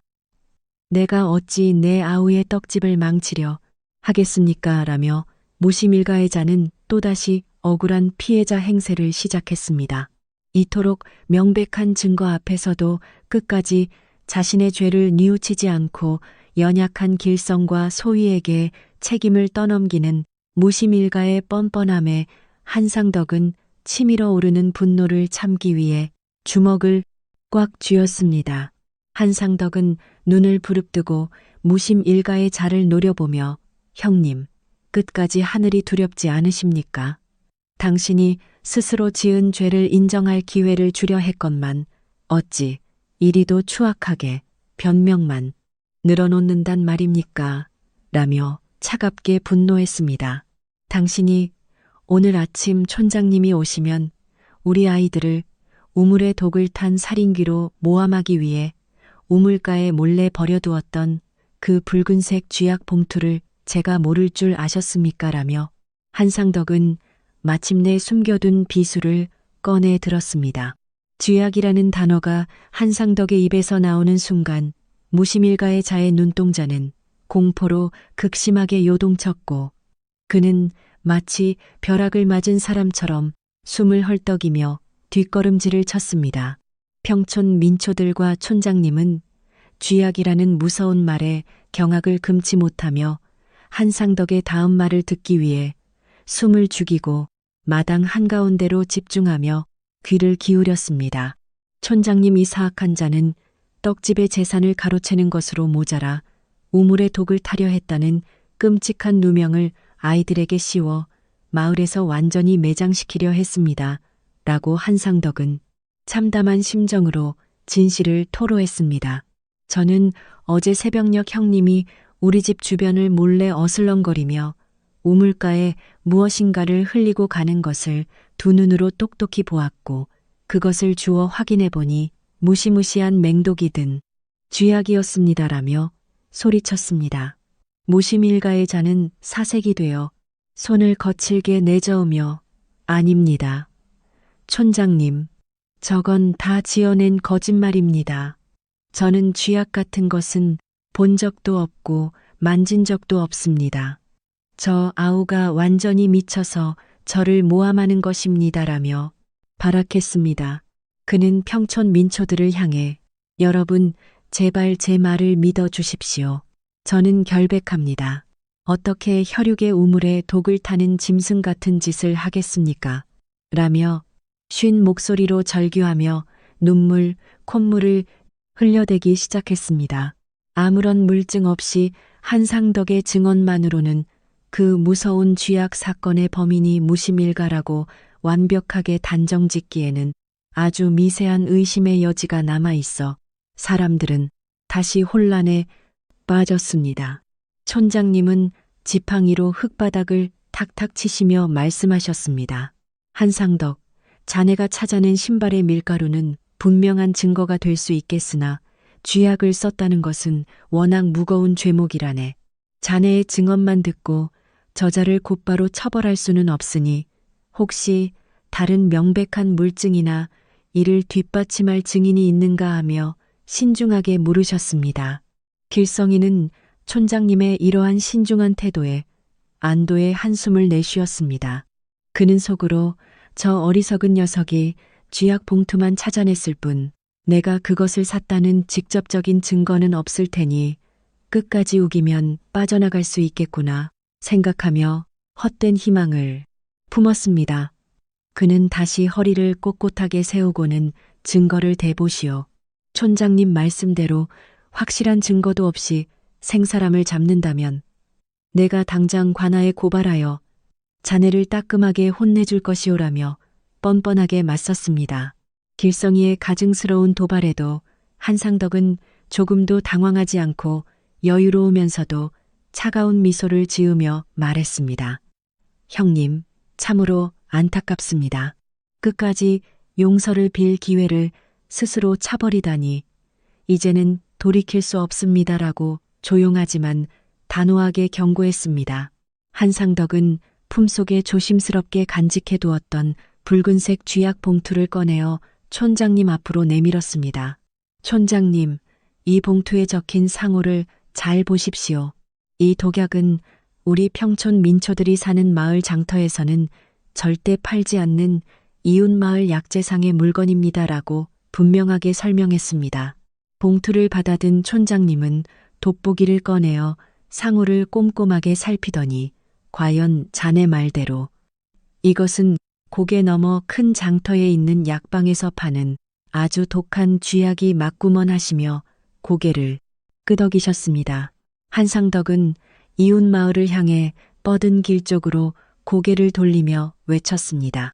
저는 이 무서운 진실을 밝히기 위해 오늘 아침 일찍 이웃 마을 장터에 다녀왔고 마침내 모든 것을 분명하게 증명해 줄 가장 확실한 분을 모셔왔습니다. 그의 힘찬 외침과 함께 마당에 모인 평촌 민초들의 시선이 일제히 마을 어귀 쪽으로 쏠렸습니다. 그곳에는 지팡이를 짚은 낯선 노인 한 분이 누군가의 부축을 받으며 천천히 한상덕의 집을 향해 걸어오고 있었습니다. 끝까지 결백을 주장하며 발악하던 길성이는 그 노인의 얼굴을 확인하는 순간 숨이 턱 막히며 눈앞이 하얗게 캄캄해짐을 느꼈습니다. 바야흐로 그의 모든 악행이 만천하에 드러날 최후의 심판이 코앞으로 다가오고 있었습니다. 마당으로 들어선 낯선 노인은 고개 너머 큰 장터에서 오랫동안 약방을 운영해온 약재상 어르신이었습니다. 그의 갑작스러운 등장에 모여있던 평촌 민초들은 일제히 홍해처럼 길을 내어주며 숨을 죽였습니다. 지팡이에 의지한 채 천천히 걸음을 옮기는 노인의 깊게 패인 주름진 얼굴에는 진실을 밝히려는 단호하고 매서운 의지가 서려 있었으며 그를 부축하며 함께 온 동네 청년의 표정 또한 무척이나 엄숙하고 비장했습니다. 반면 길성이는 이 노인의 낯익은 얼굴을 확인하는 순간 마치 대낮에 저승사자라도 마주친 사람처럼 온몸을 사시나무 떨듯 부들부들 떨기 시작했습니다. 그는 핏기가 싹 가신 잿빛 얼굴로 차가운 흙바닥에 풀썩 주저앉고 말았습니다. 한상덕은 약방 노인에게 다가가 정중하게 허리를 굽혀 인사를 올린 뒤 촌장과 평촌 민초들을 향해 몸을 돌렸습니다. 그는 이 어르신이 바로 저 붉은 쥐약 봉투의 진정한 주인이신 약방 어르신이라고 큰 소리로 소개했습니다. 촌장은 지팡이에 몸을 의지한 채 앞으로 걸어 나와 노인에게 가벼운 목례를 건네며 먼 길을 오느라 고생이 많으셨다고 치하했습니다. 이어 대관절 저 붉은 봉투에 든 독약이 정말로 어르신의 약방에서 팔린 물건이 맞느냐고 정중하면서도 매우 날카로운 질문을 던졌습니다. 노인은 촌장이 내민 붉은색 종이 봉투를 주름진 손으로 받아들고는 눈을 가늘게 뜨며 꼼꼼히 살피더니 틀림없는 내 약방의 물건이며 이토록 독한 쥐약은 이 근방에서 오직 나만이 조제할 수 있다고 확언했습니다. 촌장은 수염을 천천히 쓰다듬으며 그렇다면 이 무시무시한 독약을 사간 사람이 누구인지 혹시 기억하고 계시느냐고 재차 물었습니다. 마당에 모인 평촌 민초들의 시선은 일제히 약방 노인의 입술에 집중되었고 현장에는 숨막히는 정적이 흘렀습니다. 노인은 고개를 끄덕이며 며칠 전 해가 저물어갈 무렵 수상한 옷차림을 한 사내가 내 약방을 찾아와서는 집에 쥐가 너무 많아 큰일이라며 가장 독한 약을 내놓으라고 다그쳤기에 그자의 얼굴을 아주 똑똑히 기억하고 있다고 대답했습니다.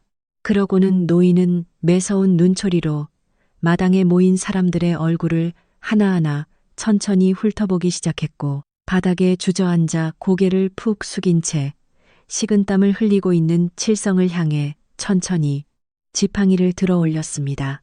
약방 노인의 지팡이 끝이 정확히 길성의 코앞을 가리키자 노인은 쩌렁쩌렁한 목소리로 바로 저놈이라고 외쳤습니다.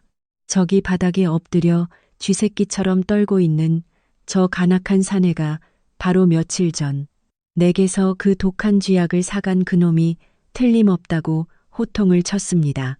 노인은 내가 그날 저놈의 번지르르한 비단 옷을 보고 쥐를 잡는데 어찌 이리 비싼 옷을 입고 다니느냐 물었더니 눈을 피하며 황급히 도망치듯 약방을 빠져나갔기에 내 뇌리에 아주 선명하게 박혀 있다고 생생한 증언을 덧붙였습니다.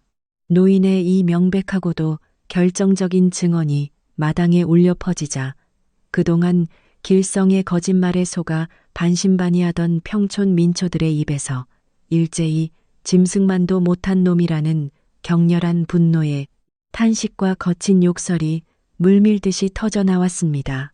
빼도 박도 못할 완벽한 증거와 흠잡을 데 없는 증인의 증언 앞에 촌장은 불같이 대노하며 지팡이로 마당 바닥을 세차게 내리쳤습니다.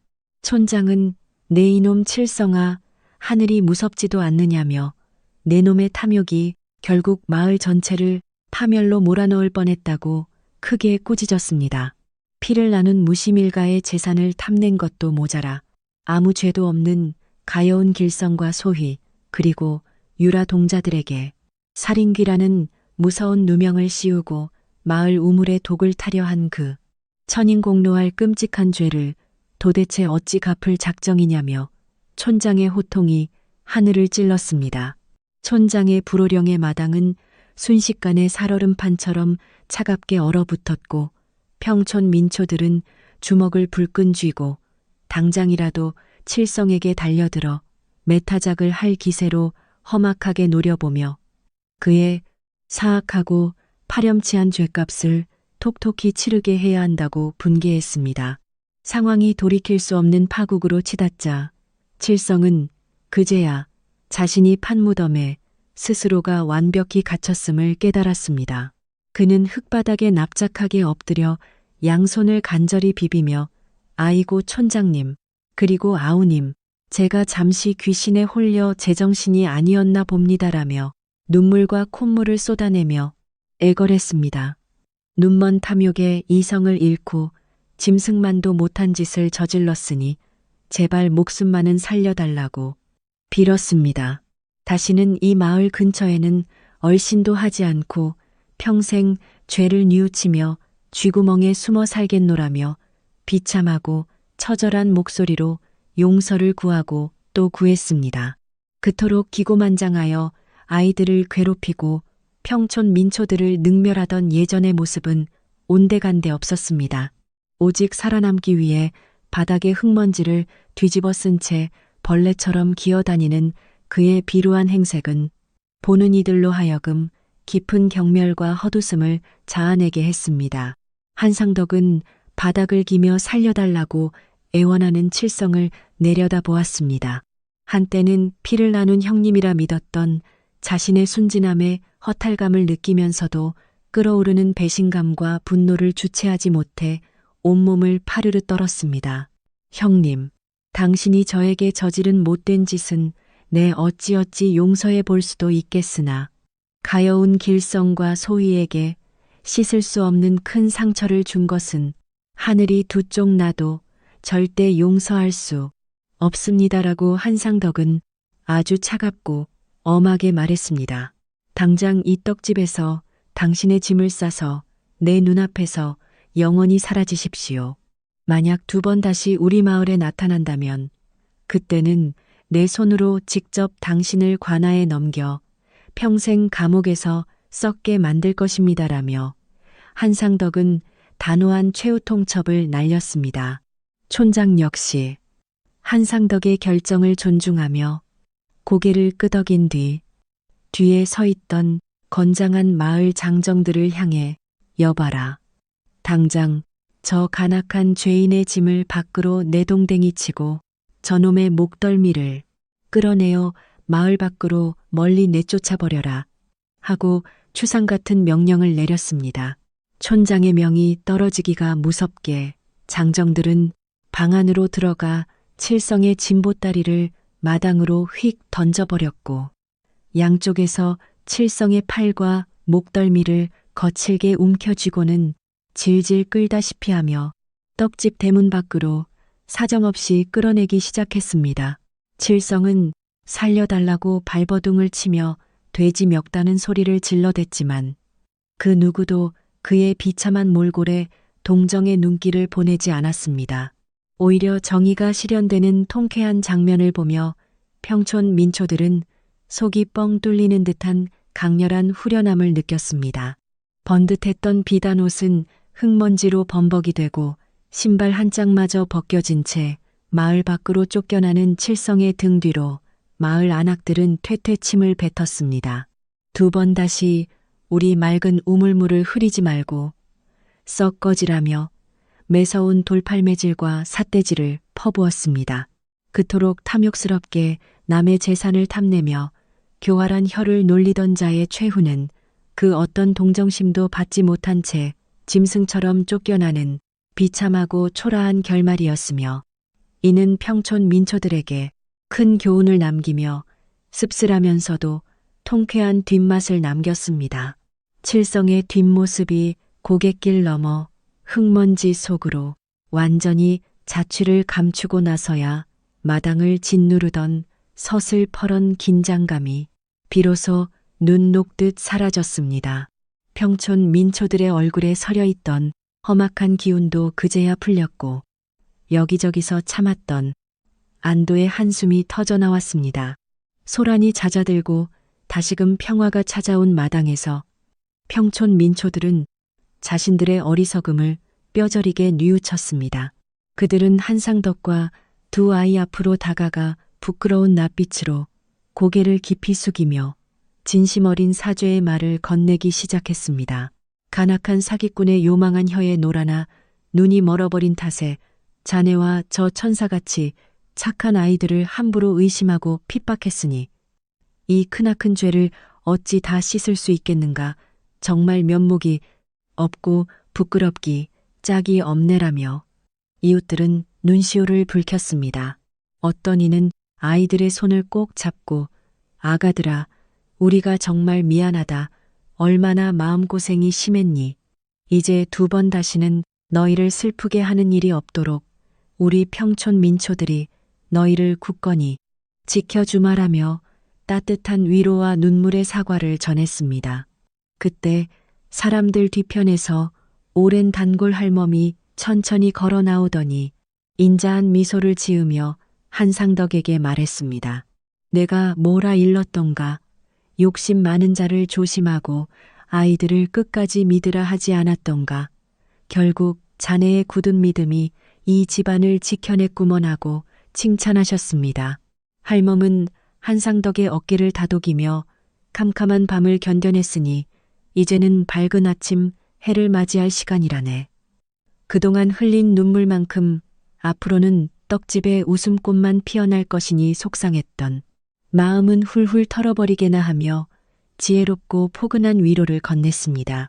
할멈의 말씀에 한상덕은 그동안 맺혀있던 서러움이 봄눈 녹듯 사르르 녹아내리는 것을 느꼈습니다. 그는 굵은 눈물방울을 뚝뚝 흘리며 어르신들과 이웃들의 은혜를 평생 잊지 않고 착하게 살겠다고 깊이 허리를 숙여 진심으로 감사의 인사를 올렸습니다. 이어 한상덕은 진실을 밝혀준 약방 노인에게도 다가가 어르신 먼 길을 마다하지 않고 달려와 주셔서 저희 세 식구의 억울한 누명을 벗겨주셨으니 이 큰 은혜는 죽어서도 결코 잊지 않겠습니다라며 바닥에 엎드려 큰 절을 올렸습니다. 노인은 껄껄 웃으며 청년이 며칠 전 나를 찾아와 눈물을 흘리며 호소하던 그 진실한 마음씨를 내가 어찌 모른 척할 수 있었겠는가. 정의가 승리하는 것을 보았으니 늙은이의 발걸음도 무척이나 가벼워졌네라며 한상덕의 손을 잡아 일으켜 세워주었습니다. 노인은 평촌 민초들의 따뜻한 배웅을 받으며 다시 이웃 마을을 향해 천천히 발걸음을 돌렸고 그의 뒷모습은 떡집 마당에 드리워졌던 어둡고 탁한 그림자를 완전히 거두어가며 맑고 밝은 평화의 기운을 남겨주었습니다. 칠성이라는 커다란 먹구름이 물러가고 다시 청명한 하늘을 되찾은 떡집 마당에서 한상덕은 환하게 웃으며 이웃 여러분, 오늘은 우리 떡집이 새로 태어난 기쁜 날이니 제가 온 정성을 다해 가장 맛있는 떡을 대접하겠습니다라고 신나게 외쳤습니다. 며칠 동안 칠성의 방해와 흉흉한 소문 때문에 제대로 된 장사를 하지 못해 마음이 몹시 무거웠지만 이제 모든 진실이 밝혀지고 오해마저 깨끗하게 풀렸으니 한상덕의 가슴 속에는 새로운 힘과 열정이 용솟음치고 있었습니다. 한상덕은 겉옷을 훌렁벗어 던지고 소매를 단단히 걷어붙이며자 오늘은 우리 모두 그동안의 마음고생을 털어내고 잔치를 벌입시다. 내가 솜씨를 발휘할 테니 다들 조금만 기다려 주십시오라며 활기찬 목소리로 떡을 만들 채비를 서둘렀습니다. 한상덕의 활기찬 목소리에 구석에서 훌쩍이던 길성과 소희도 언제 그랬냐는 듯 해맑은 미소를 되찾으며 아저씨, 저희도 얼른 가서 아궁이에 불을 지피고 물을 길어오겠습니다라며 제비처럼 가벼운 발걸음으로 부엌을 향해 화살같이 달려갔습니다. 길성은 뒷마당에 쌓아둔 튼튼한 장작을 한 아르만고와 아궁이에 조심스럽게 차곡차곡 쌓아 올렸고 소희는 우물가로 달려가 맑고 시원한 물을 바가지로 퍼나르며 떡집에 다시 생동감 넘치는 기운을 불어넣기 시작했습니다.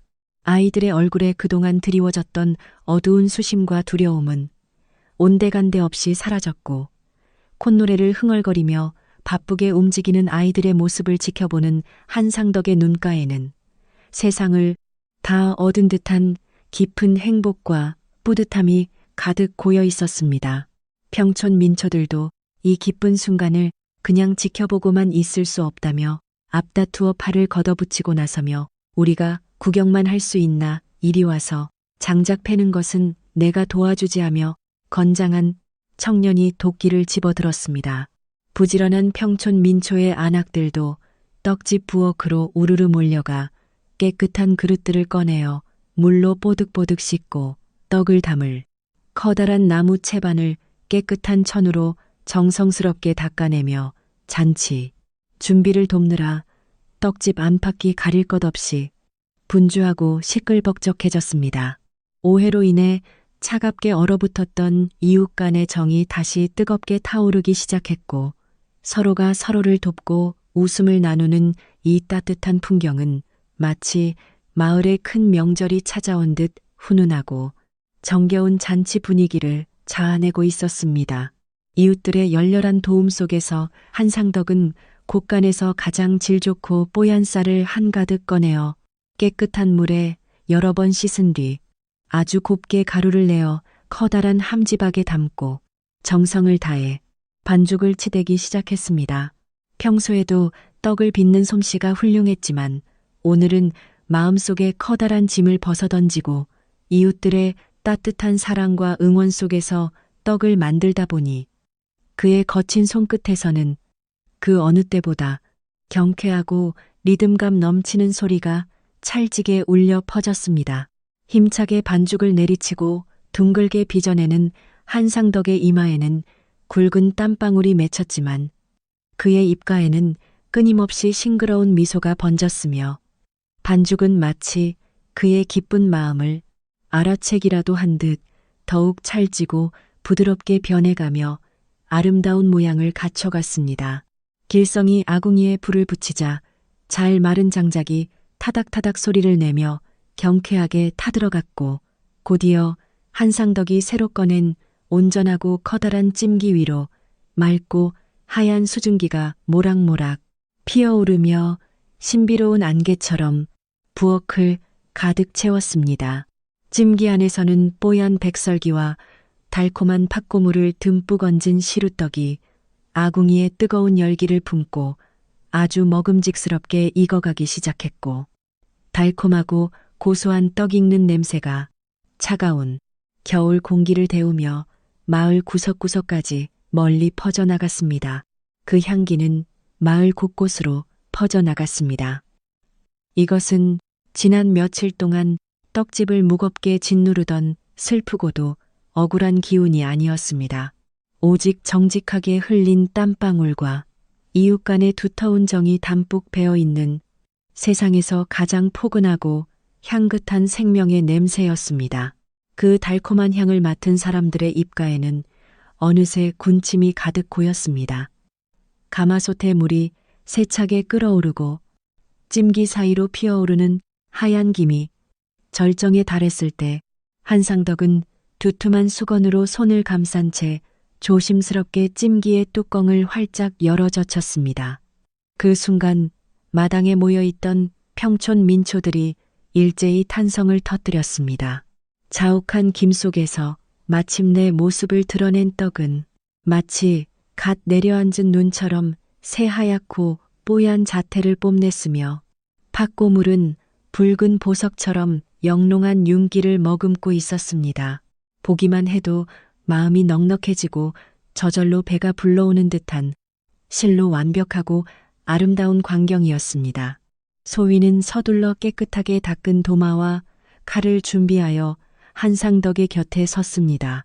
한상덕은 김이 모락모락 피어나는 뜨거운 떡을 도마 위에 올리고 먹기 좋은 크기로 서슴없이 썰어내어 나무 접시 위에 수북하고 정갈하게 담아냈습니다. 마침내 갓 쪄낸 따끈따끈한 떡이 마당 한가운데 평상 위로 차려지자 평촌 민초들은 박수를 치며 환호했습니다. 사람들은 꿀꺽 침을 삼키며 먹음직스러운 잔치 음식 주변으로 옹기종기 모여 앉아 화기애애한 분위기를 즐기기 시작했습니다. 한상덕은 김이 나는 조각 중에서도 가장 크고 부드러운 백설기 하나를 골라 들었습니다. 그리고 마을의 평화를 지켜준 촌장에게 다가가 두 손으로 정중히 올리며 인사했습니다. 어르신의 공정한 판단으로 저희가 누명을 벗고 살 길을 찾았으니 참으로 감사할 따름입니다. 부디 맛있게 드셔주십시오. 촌장은 허허거리며 호탕하게 웃더니 떡을 받아 한 입 크게 베어 물었습니다. 지그시 눈을 감고 그 맛을 음미하던 그는 과연 한상덕의 솜씨는 우리 마을의 보물이 틀림없다며 거짓 없는 진실한 맛이 떡에 그대로 녹아있다고 극찬을 아끼지 않았습니다. 이어 한상덕은 가장 달콤한 팥고물이 듬뿍 묻은 시루떡 2조각을 집어들었습니다. 그는 자신을 끝까지 믿고 따라준 가여운 길성과 소위의 손에 떡을 쥐어주며 다정하게 속삭였습니다. 그동안 마음고생이 심했지. 이제는 아무 걱정하지 말고 배불리 먹으려무나. 아이들은 떡이 뜨거운 줄도 모르고 입안 가득 밀어넣으며 오물오물 씹었습니다. 볼이 터질 듯 떡을 먹으면서도 한상덕을 향해 해맑게 눈웃음 치는 사랑스러운 모습에 한상덕은 가슴 한구석이 뭉클해지며 참았던 눈물이 핑 도는 것을 느꼈습니다.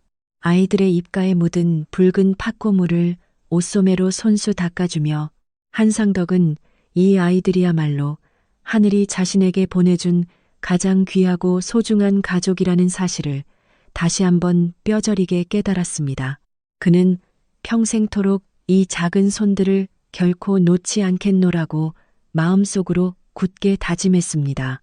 평상에 둘러앉은 평촌 민초들도 각자 떡을 나누어 먹으며 그 부드럽고 달콤한 맛에 연신 감탄사를 내뱉었습니다.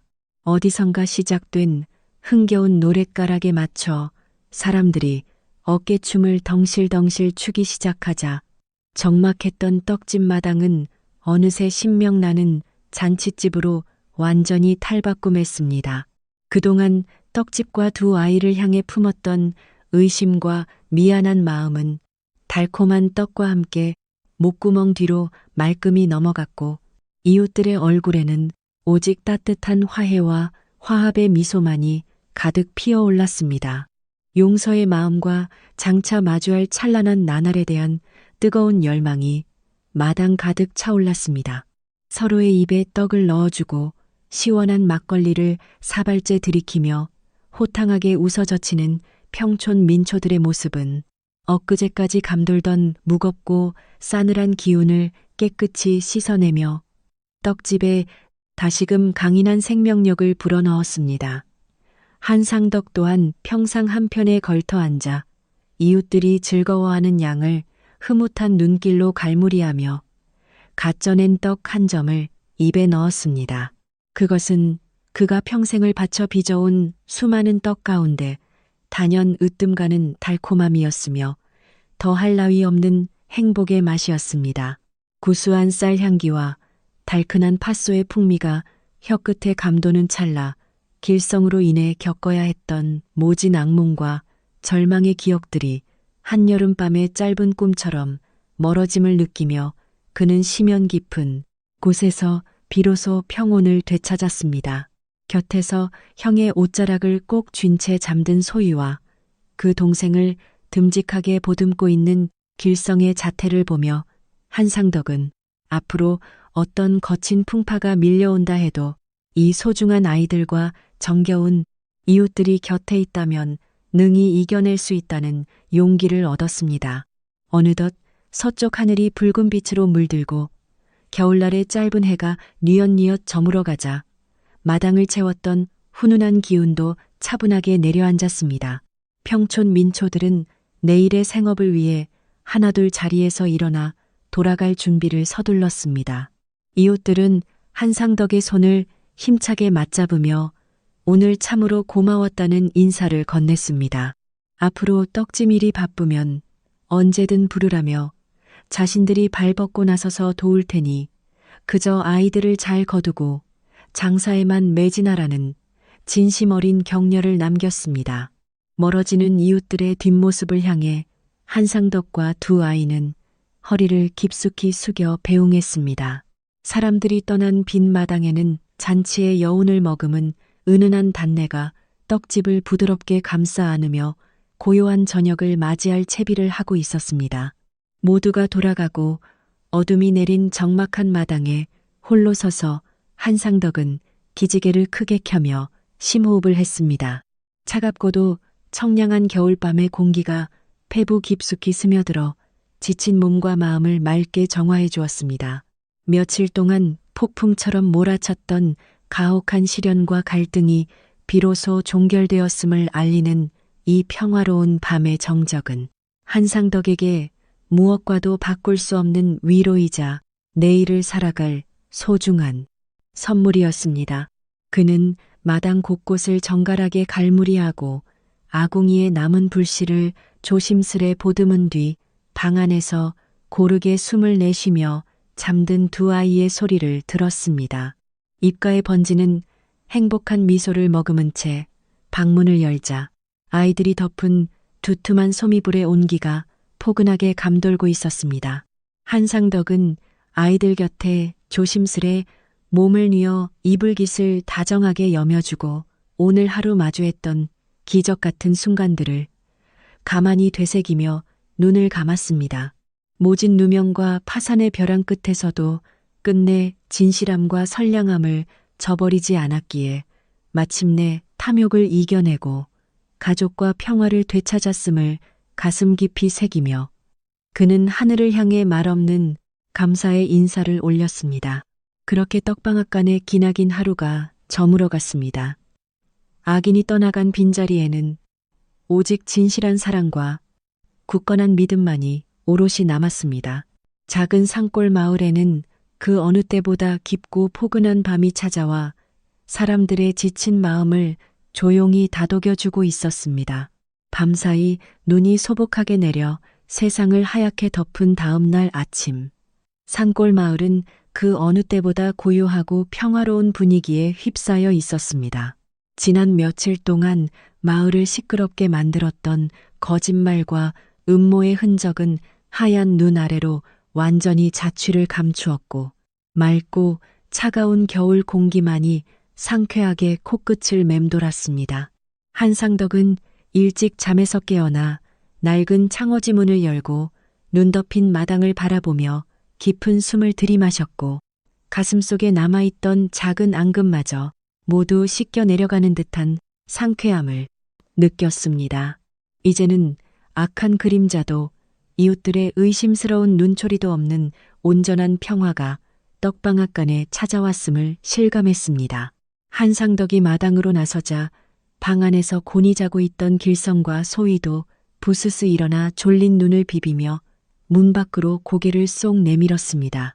아저씨, 안녕히 주무셨어요라며 해맑게 인사하는 아이들의 얼굴에는 전날 밤의 달콤하고 배부른 잔치 덕분인지 유난히 생기가 돌고 아주 뽀얗게 윤기가 흐르고 있었습니다.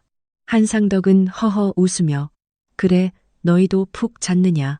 오늘은 눈이 많이 왔으니 마당을 깨끗하게 치우고 우리 새 식구의 새로운 아침을 힘차게 시작해 보자꾸나 하고 다정하게 말했습니다. 아이들은 신이 나서 빗자루를 들고 뛰어나왔고 하얀 눈 위에는 작고 귀여운 발자국들이 총총히 찍히며 떡방앗간의 기분 좋은 아침을 알리고 있었습니다. 세 사람은 힘을 합쳐 눈을 치우고 부엌으로 들어가 아궁이에 마른 장작을 넉넉히 넣고 불을 지피며 떡을 찔 준비를 시작했습니다. 한상덕은 콧노래를 흥얼거리며 깨끗하게 씻어둔 쌀을 빻아 가루를 내었고 길성은 체에 가루를 곱게 걸렀으며 소희는 고물로 쓸 팥을 정성껏 삶으며 각자의 역할을 척척 해냈습니다. 어제 평촌 민초들과의 오해를 완전히 풀고 든든한 응원을 받은 덕분인지 오늘따라 한상덕의 손놀림은 깃털처럼 가벼웠고 반죽은 아주 찰지고 부드럽게 뭉쳐졌습니다. 가마솥에서 뿜어져 나오는 따뜻한 수증기가 부엌 안을 가득 채우며 차가운 겨울 아침의 추위를 포근하게 녹여주었고 세 사람의 이마에는 기분 좋은 땀방울이 송골송골 맺혔습니다. 완성된 떡을 찜기에서 꺼내어 김이 모락모락 나는 상태로 나무 판자 위에 보기 좋게 진열해 두자 이른 아침부터 마당 밖에서 사람들의 발소리가 들려오기 시작했습니다. 어제 잔치에서 한상덕의 훌륭한 떡맛을 본 평촌 민초들이 오늘 아침 일찍부터 아침 식사로 먹을 떡을 사기 위해 하나둘 떡방앗간으로 몰려든 것이었습니다. 이웃들은 한상덕을 향해 밝게 인사를 건네며 주인장 어제 먹은 그 백설기 맛을 도저히 잊을 수가 없어서 아침부터 불이 나게 달려왔네라며 웃음을 지었습니다. 평촌 민초들은 오늘은 우리 식구들이 넉넉히 먹을 수 있도록 떡을 많이 달라며 활기찬 목소리로 주문을 이어갔습니다. 한상덕은 쏟아지는 주문에 행복한 비명을 지르며 갓 썰어낸 따끈따끈한 떡을 한가득 담아 이웃들에게 건네주었고 떡집은 순식간에 북적이는 생기로 가득 찼습니다. 장사가 한창 바쁘게 이어지던 무렵 지팡이를 짚은 오랜 단골 할머니가 떡집으로 천천히 걸어오시며 인자한 미소로 세 사람을 바라보셨습니다.